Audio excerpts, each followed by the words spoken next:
Students, in the previous lecture, we are discussing about the various facilities to be provided for running a pharmacy effectively. In that lecture, we are discussing about the general जो pharmacy है वहाँ पे किस तरह का provision होना चाहिए, किस तरह से जो रजिस्टर्ड फार्मासिस्ट है उसकी देख रेख में, उसकी सुपरविज़न में सारा कंडक्शन होना चाहिए, डिस्पेंसिंग का जो भी डिस्पेंसिंग कर रहे हैं, और किस तरह से अथॉरिटी किसको देनी चाहिए जहाँ पे लॉक और की रिक्वायरमेंट है for the act schedule drug और फॉर द पॉइजन के लिए। उसके बाद जो जितना भी सारा जो प्रोसेस होता है, रिकॉर्ड जो मेंटेन होता है, उस रिकॉर्ड में, उस रजिस्टर में क्या क्या एंट्रीज होनी चाहिए। सबसे पहले तो वहाँ पे जो भी सीरियल नंबर है, serial number of the entry, सबसे पहले serial number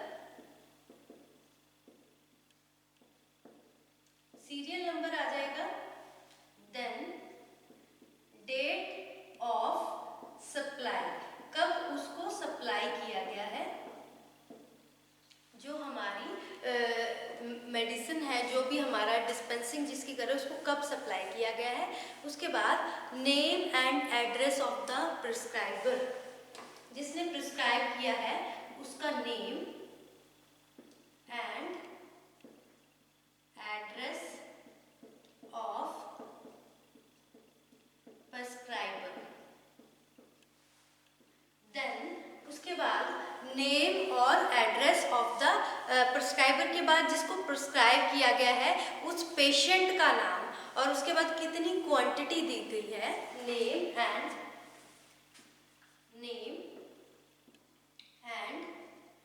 address of patient, quantity, कितनी क्वांटिटी उसको सप्लाई की गई है, ये भी उस रजिस्टर में मेंशन किया जाता है, उस रजिस्टर में लिखा जाता है। और इन केस ऑफ जो शेड्यूल एच में आती हैं या फिर एक्स में आ जाती हैं, उसमें मैन्युफैक्चरर का नाम विद देयर बैच नंबर और expiry date. In case of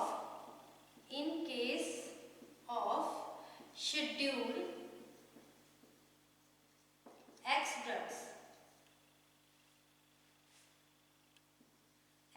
के केस में क्या आ जाएगा, इसमें name of manufacturer, name of manufacturer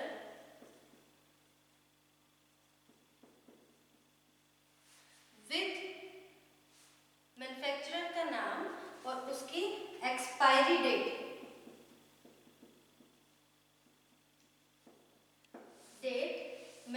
जो मेडिसिन है उसकी एक्सपायरी डेट आ जाएगी, एक्सपायरी डेट भी उसमें मेंशन होगी।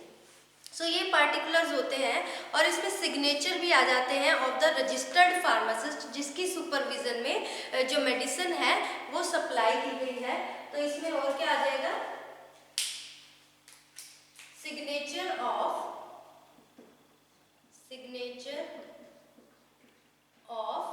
रजिस्टर्ड फार्मासिस्ट,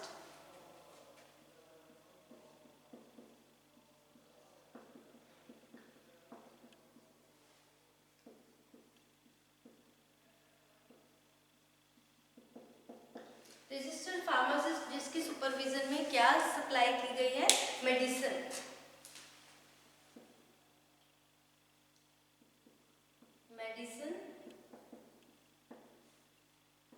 सप्लाइड, जिसकी सुपरविजन में मेडिसिन को सप्लाई किया गया। तो ये सब उस रजिस्टर में एंटर किया जाता है। लेकिन कई बार क्या होता है, अगर इन केस कुछ जो कंपाउंड करते हैं, तो drugs not compounded in premises, जिस प्रेमिसेस पे वहाँ पे कंपाउंडिंग नहीं हो रही और उसको ओरिजिनल कंटेनर में उसको सप्लाई किया जा रहा है, तो उसको कहाँ पे एंटर किया जाता है, कैश मीमो बुक पे एंटर किया जाता है। ठीक है, अगर कोई भी ड्रग है वहाँ पे डिस्पेंसिंग नहीं हुई, मतलब कि एक बल्क में पड़ा है कोई प्रोडक्ट और उसमें से थोड़ी सी अमाउंट कोई पेशेंट है उसको दे दी, तो उसको तो कैश मीमो बुक पे लिखा जाता है, उसको रजिस्टर में एंटर नहीं किया जाता। कुछ केसेस और भी होते हैं जिसमें रजिस्टर में या फिर कैश मीमो में रिकॉर्ड नहीं किया जाता। ये कब होता है, कौन से पर्टिकुलर्स होते हैं टू इन विच जहाँ पे कैश मीमो में और ये जो रजिस्टर होता है उसमें एंट्री नहीं की जाती। इसमें वो ड्रग्स आ जाती हैं जो कि उस प्रिस्क्रिप्शन के अगेंस्ट आती हैं। जैसे ये स्कीम होती है employ state insurance scheme. Employ state insurance scheme में वो ड्रग्स आ जाती हैं, वो इस प्रिस्क्रिप्शन आते हैं जो कि इंश्योरेंस में मेंशन होता है कि अगर मान लो कोई भी इंश्योरेंस होता है जो एम्प्लॉय होता है उनके इंश्योरेंस में अगर मान लो कोई बीमार पड़ जाता है या किसी का एक्सीडेंटल केस है, इंश्योरेंस उनका हो रखा है, तो उसमें जो मेंशन होती हैं जो ड्रग्स वही आती हैं और उस केस में ना ही वो कैश मीमो में एंटर होती है, ना ही वो जो रजिस्टर मेंटेन कर रखा है उसमें एंटर होती है। अब हम बात करते हैं supply of schedule C and C1 drugs. Next है supply of schedule C and C1 drugs. जो C और C1 ड्रग्स आपको पता है बायोलॉजिकल प्रोडक्ट्स आ जाते हैं इनमें। इसकी सप्लाई कैसे की जाती है? सबसे पहले तो इसमें जो रिटेल सप्लाई हो रही है इन ड्रग्स की जो कि C और C1 शेड्यूल में कवर होती हैं, इसमें एक्सेप्ट ऑन द, इसको कब एक्सेप्ट किया जाता है? जब वो प्रिस्क्रिप्शन में मेंशन होती है। ऐसा नहीं कि कोई भी जाकर कहेगा कि ये चीज़ हमें अवेलेबल कर दो तो ये मेडिसिन अवेलेबल नहीं होगी जब तक रजिस्टर्ड मेडिकल प्रैक्टिशनर उसको प्रिस्क्रिप्शन में नहीं लिखता तब तक। उसके बाद इसमें क्या होता है, उसको रिकॉर्ड किया जाता है। जो भी सप्लाई किया है ना, जो जिस टाइम सप्लाई किया जाता है उसी टाइम रिकॉर्ड किया जाता है, recorded at the time of supply. Recorded, उसका रिकॉर्ड रखा जाता है at the time of supply.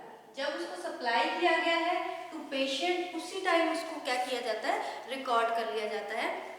अब इसमें रजिस्टर बनाए जाते हैं। उस रजिस्टर को कैसे मेंटेन किया जाता है, उसमें भी कुछ पर्टिकुलर्स एंटर किए जाते हैं। सबसे पहले तो रजिस्टर, क्योंकि इसमें कैश मीमो भी आ जाता है और रजिस्टर भी आ जाता है। रजिस्टर में क्या एंट्री होती है? इन रजिस्टर, रजिस्टर वो मेंटेन किया जाता है। कौन मेंटेन करता है? रजिस्टर्ड फार्मासिस्ट उसको मेंटेन करता है। अब इसमें क्या एंट्रीज होती हैं? सबसे पहली एंट्री इसमें ये आ जाती है, that is serial number of the entry. ये सब आ जाएगा, इसमें भी सीरियल नंबर आ गया, सीरियल नंबर। उसके बाद after serial number date of supply, name of and address of the purchaser. Date हो गई कब उसको सप्लाई किया गया है, date of supply, date of supply के बाद name and address of purchaser, जिसने परचेज किया है उसका नाम और उसका एड्रेस आ जाता है। उसके बाद इसमें क्वांटिटी आ जाती है, कितनी क्वांटिटी है, क्वांटिटी ऑफ ड्रग। एक तो नाम आ गया कौन सी ड्रग है, name and quantity of drug. अब उसका मैन्युफैक्चर का नाम भी आ गया, name and address of manufacture. जो मैन्युफैक्चर जो प्रोडक्शन कर रहा है उसका भी नाम आएगा और उसका बैच नंबर क्या है, जो ड्रग है उसका batch number, lot number with date of expiry, उसकी quantity, batch number and expiry date, ये भी उसमें इंक्लूड हो जाएगा। ये सब कुछ मेंशन हो जाएगा। उसके बाद लास्ट में सिग्नेचर आएंगे उस पर्सन के जिसकी सुपरविजन में वो ड्रग सोल्ड की गई है, आगे सेल की गई है, उसके सिग्नेचर आएंगे लास्ट में। Signature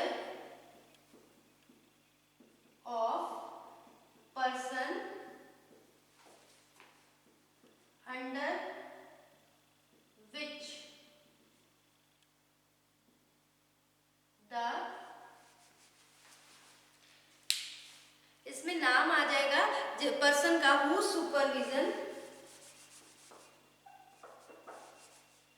whose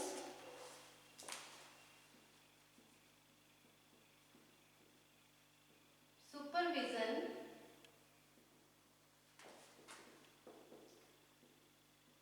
drug is sold, जिसके सुपरविजन में ड्रग को सेल किया गया है उसके सिग्नेचर।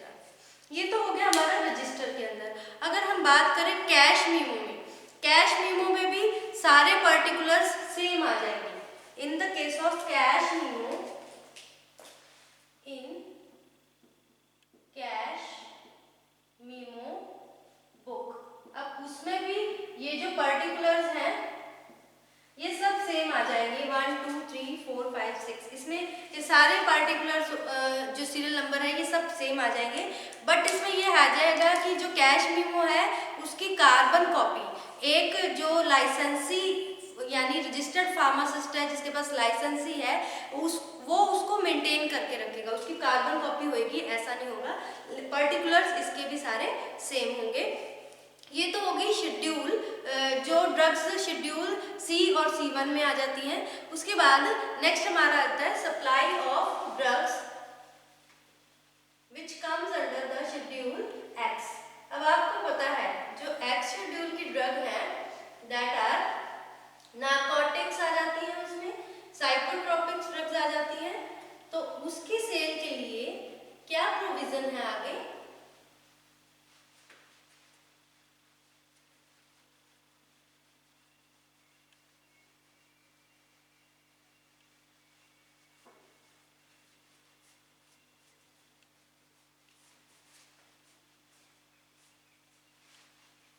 ये तो हमारी होगी supply of schedule C and C1 drugs. Next हम करते हैं supply of schedule X drugs. Supply of schedule X drugs. इसमें क्या क्या बेसिकली रिक्वायरमेंट्स होती हैं, किस तरह से रिकॉर्डिंग की जाती है, रिकॉर्ड किया जाता है, रजिस्टर मेंटेन किया जाता है।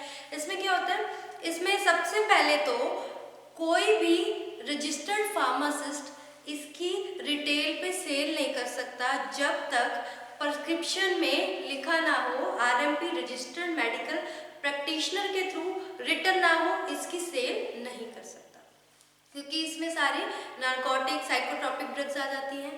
अब इसमें जो इसकी डुप्लीकेट कॉपी होगी वो कॉपी किसके पास रहेगी, रिटेन्ड विद लाइसेंसी। वो लाइसेंसी कम से कम 2 इयर्स के लिए डुप्लीकेट कॉपी अपने पास रखेगा।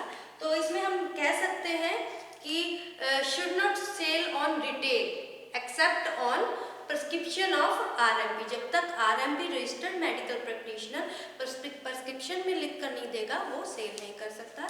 और इसकी जो डुप्लीकेट कॉपी है, डुप्लीकेट कॉपी ऑफ प्रिस्क्रिप्शन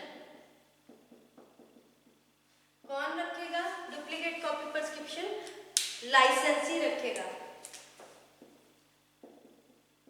लाइसेंसी फॉर 2 इयर्स, कम से कम 2 साल तक वो उसके पास ही रहेगी। उसके बाद आगे इसमें क्या आ जाता है कि जो प्रिस्क्रिप्शन है फॉर द शेड्यूल एक्स, उसमें क्या क्या चीजें ध्यान में रखनी है, क्या क्या चीजें नोट डाउन कर रही है। Prescription for schedule x, prescription for schedule X drugs, इसमें क्या क्या नोट डाउन करना है।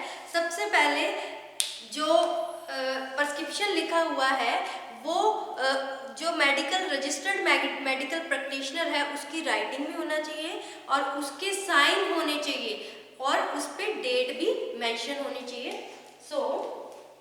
सबसे पहला पॉइंट होगा इसमें written by RMP with signature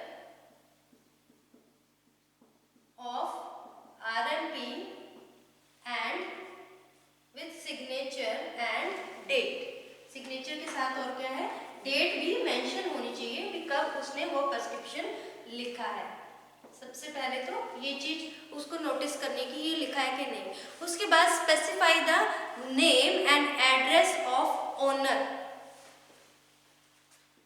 name and address of owner, जो कि प्रिस्क्रिप्शन लेकर गया है उसका नाम और एड्रेस होना चाहिए। अगर पेशेंट कोई एनिमल है तो उसका भी नाम उसमें होना चाहिए। उसके बाद टोटल अमाउंट, कितनी अमाउंट है, क्योंकि एक्स में क्या आ जाती है, नार्कोटिक ड्रग्स आ जाती है, साइकोट्रोपिक सब्सटेंस आ जाते हैं। सो अमाउंट और क्वांटिटी ऑफ मेडिसिन, ये भी जो प्रिस्क्रिप्शन है उसमें लिखा होता है। अब जो प्रिस्क्रिप्शन है फॉर एक्स ड्रग्स, उसको डिस्पेंस नहीं कर सकते एक से ज़्यादा। अगर एक ही प्रिस्क्रिप्शन कोई पेशेंट बार बार लेकर जा रहा है, एक बार उसने यूज़ किया दोबारा लेकर जा रहा है कि मुझे ये दोबारा से ये ही ड्रग आप सेल कीजिए, मुझे इसकी रिक्वायरमेंट है, तो उसको एक से ज़्यादा बार डिस्पेंस नहीं कर सकते। लेकिन अगर इन केस ऑफ जो प्रिस्क्राइबर है उसकी डायरेक्शन है कि आप इसको उसने डेट लिखी, सिग्नेचर किए कि हाँ यही सेम प्रिस्क्रिप्शन है, इसको फॉलो करना है, और वो रजिस्टर्ड फार्मासिस्ट के पास लेके जा रहा है, तो वो उसको उस टाइम डिस्पेंस कर सकता है। At the dispensing time there must be noted in the prescription. हमें क्या क्या प्रिस्क्रिप्शन में नोट, ये तो लिखा हुआ है प्रिस्क्रिप्शन में भी। इसमें जो कौन लिखता है प्रिस्क्रिप्शन, रजिस्टर्ड मेडिकल प्रैक्टिशनर है वो लिखता है, और उसमें जो भी मेडिसिन का नाम है विद देयर सिग्नेचर, अपनी सिग्नेचर और डेट मेंशन करता है। उसमें नेम और एड्रेस, ओनर का नाम और एड्रेस आ जाता है, कितनी क्वांटिटी है मेडिसिन की वो भी इसमें मेंशन होता है।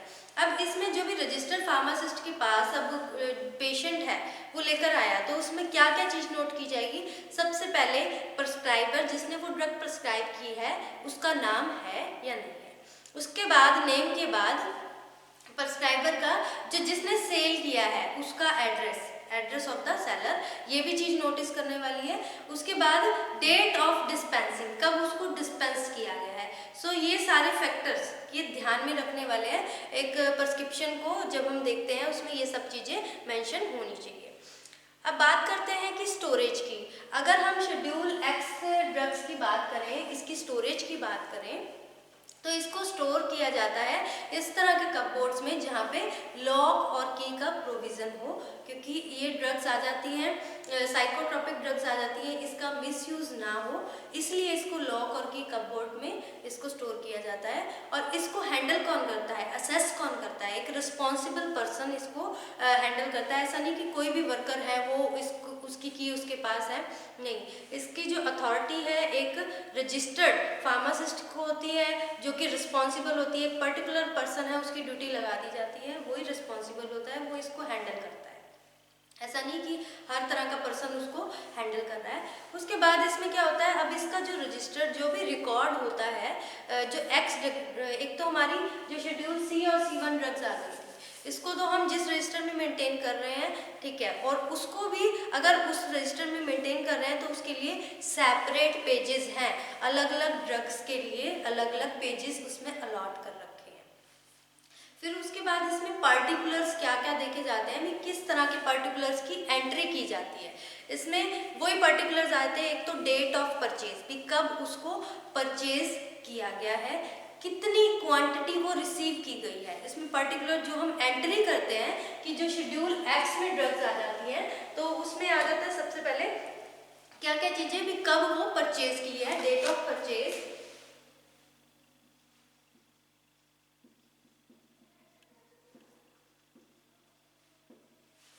पर्टिकुलर्स में क्या आ जाता है,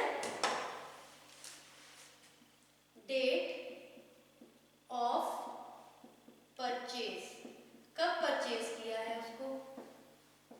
उसके बाद कितनी उसमें क्वांटिटी कितनी रिसीव हुई है, क्वांटिटी रिसीव्ड,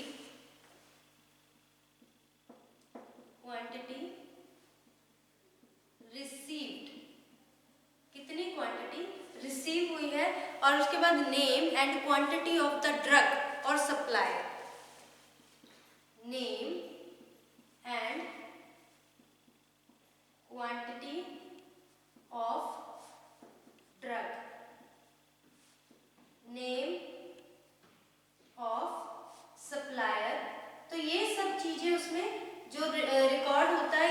पर्टिकुलर्स उसमें मेंशन किए जाते हैं अबाउट द जो भी शेड्यूल एक्स की ड्रग्स है।